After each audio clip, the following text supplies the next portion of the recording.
విజయనగరం జిల్లా భోగాపురం అంతర్జాతీయ విమానాశ్రయం చారిత్రక ఘట్టానికి సిద్ధమవుతోంది. ఇవాళ తొలి విమానం ల్యాండ్ కానుంది. ఢిల్లీ నుంచి ప్రత్యేక విమానంలో కేంద్ర పౌర విమానయాన శాఖ మంత్రి రామ్మోహన్ నాయుడు, విజయనగరం ఎంపీ కొలిశెట్టి అప్పలనాయుడు రానున్నారు. ఇక దీనికోసం అధికారులు ప్రత్యేక ఏర్పాట్లు చేశారు.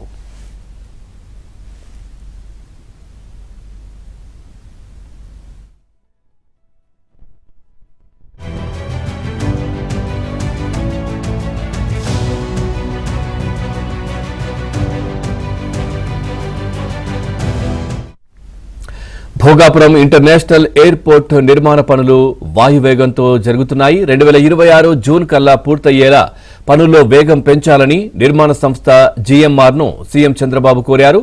దీంతో గడువుకు ముందే విమానాశ్రయాన్ని అందుబాటులోకి తెచ్చేందుకు జీఎంఆర్ సంస్థ పనుల్లో వేగం పెంచింది.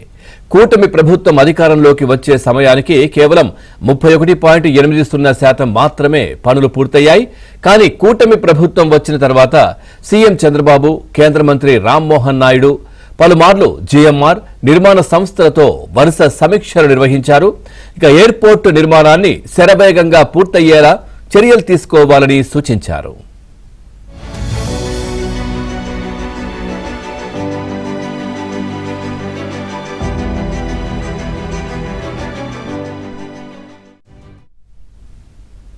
$4,592 కోట్ల వ్యయంతో తొలి దశలో 22 ఏరో బ్రిడ్జిలు, 81,000 చదరపు మీటర్ల టెర్మినల్ బిల్డింగ్ నిర్మించనున్నారు.